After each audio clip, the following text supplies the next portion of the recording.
IMA Madhya Kerala Indian Red Cross Society, Anwar Palliative Care Anti-Drugs Movement, Alva St. Xavier's College NSS Unit, Kerala Action Force, Janaseva Shishubhavan, Fact Social Service Forum, Ryan Foundation എന്നിവയുടെ ആഭിമുഖ്യത്തിലാണ് ലോക volunteer ദിനാചരണവും Mother Elisha palliative care പ്രവർത്തനോദ്ഘാടനവും സംഘടിപ്പിച്ചത്.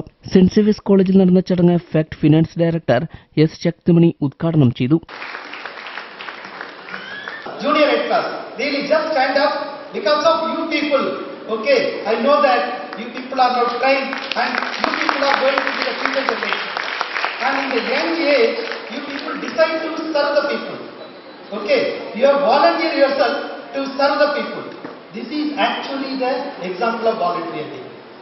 Okay, what we have, on this age we have decided, and really I look at myself when I was some 40 years old, I was like you in uniform.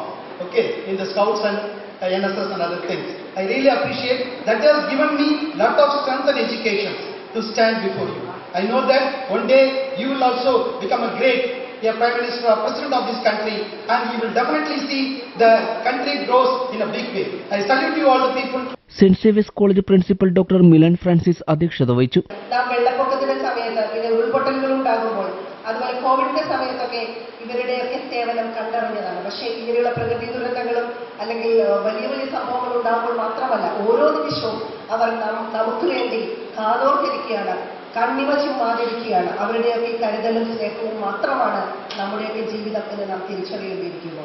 College manager sister Charles, Varapuzha അതിരൂപത BCC director father Yesudas Pazhampalli, FACT general manager Maria Varghese, deputy commander of police AL Anson, doctor CM Hyderali, VA Nasar, EA Shabeer, doctor Joby Thomas, Francis Dominic, Jose Maveli, Sabarimala Alangad യോഗം convener PS Jayaraj, FACT social forum convener PM Ali, doctor Noushad, Delhi ന്യൂനപക്ഷക്ഷേമ board member Joy Chittilappilly, Aluva blood bank director doctor Vijayakumar, IMA മുൻ president doctor Shobhana തുടങ്ങിയവർ ചടങ്ങിൽ സംബന്ധിച്ചു. നിർധന വിധവകൾക്കുള്ള തയ്യൽ machine വിതരണവും ഭിന്നശേഷിക്കാർക്കുള്ള wheelchair വിതരണവും മാതൃകാ സംഘടനകൾക്കുള്ള സേവന അവാർഡുകളും ചടങ്ങിൽ വെച്ച് കൈമാറി.